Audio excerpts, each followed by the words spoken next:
acknowledge the bizarrest behavior that has ever been bizarred upon me, then there will be perhaps repeat performances of same about bizarre behavior. I don't know, people have like followed me on the street for a long time, and I'm not aware of it until like, you know, like I'm like listening to music in New York or something, and then I'm like, why are you walking next to me? Saying things to me that make me really uncomfortable. But I will say this, I will say that my fan base, this entire room included, has generally been really, really respectful of me and my desire to maintain some level of normalcy in my life, and I hope that continues. I haven't had any experience with any fan that has made me, you know, like not appreciate fans, so that's nice. People are eccentric and people are, yeah, give yourself a hand. I'm very grateful for everybody's support, and I love the fact that, like, you know, you guys are all really excited about this stuff that we're here to talk about, Star Trek and the comic book stuff and Heroes and even American Horror Story. But I love my fans' willingness to go with me wherever I go, because I've done a lot of different stuff, you know, and so many people from this world have supported that work. The work I do as a producer and Margin Call and All Is Lost, which is coming out in October, and, you know, my theater work. A lot of people traveled to New York to see me do Angels in America a couple of years ago, and I hope more of you will come to New York to see me do Display. But, you know, I feel grateful. I feel like, you know, I'm very clear, I've said it before, I'm very clear about my boundaries, I'm very clear about what I'm able to offer and what I'm not willing or able to offer, and I think that's served me, so hopefully we'll all live in harmony moving forward, is right? Something. Okay, in the back, yeah, you. No, the other one, you. Yes, you.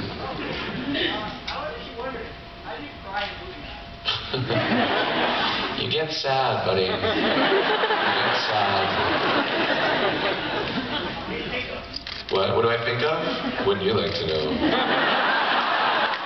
I don't know. I mean, it's every day is a different. Every time is different. You know, it depends on why the character is having an emotional response to something. It depends on where I am as an actor. It's like a little bit complicated and kind of hard to talk about. I think every actor has a different process and every actor has different experience of that question. So it's tough to put a point on it. Now people are flashing lights at me. So that worked this round. You with the flashing light. No, that person, the other person. Sorry, you can be next. But that person behind you, yeah. And then you. And then you that stood up. Okay, go ahead. Hi, I was wondering if you had a favorite scene or even a favorite episode of filming for American Horror Story. Thank you. Preemptive applause. I think, well, I mean, Sarah Paulson is, let's get a round of applause for Sarah Paulson.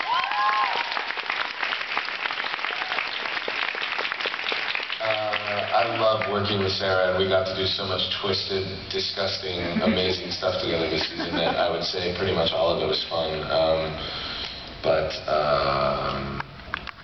I don't know, my favorite, I don't know if I have a favorite. There was like the episode where Fredson reveals himself and the turn happens. I think it was maybe episode 5 or 6 or something. Was probably my favorite episode to shoot. I loved building the character in a way that people had no idea what was going to happen, and then sort of unraveling it, you know. So that was my favorite one, yeah. Someone's holding up a painting. Yeah, oh yeah, sorry, no, this person was supposed to be next. And then I'll come over there. Sorry, go ahead. Yeah, you. No. Oh, now I'm really in a cluster over here. The woman that stood up, you. Yeah. Okay. So I was just wondering, how do you go from, I mean, psychologically, when you go from living your life to having screaming fans everywhere, how does that affect you? Is it exciting? Is it intimidating? Is it tedious after a while? Oh, that's a good question. I don't know. It's weird. It's weird to be in a room with this many people caring what I have to say. I don't begrudge it. I like it. I mean, I guess it's kind of cool that this many people care what I have to say. But you know, I really do, I think, just try to live in like a really, this is one thing, and when I come to something like this, I know what I'm getting into, but when I leave, it's like, you know, I try to, you know, I live as normal a life as I can, and I don't, there's no, for me, the line between my public self and my private self is very clear. I don't need this kind of exposure or this kind of, I don't thrive on it in a way that's like a narcissistic kind of like devouring of this attention, but I also recognize that you're here because I am a conduit of something else, you know. I represent something for everybody in this room that is a part of the characters that I play and a part of the projects that I work on, and I love to talk about my work. I love working. I'm so blessed and grateful to be able to do it at this level. So I think I have a pretty, I think psychologically, I have a pretty healthy relationship to it and a lot of therapy. Okay, that person is clearly not going to take no for an answer.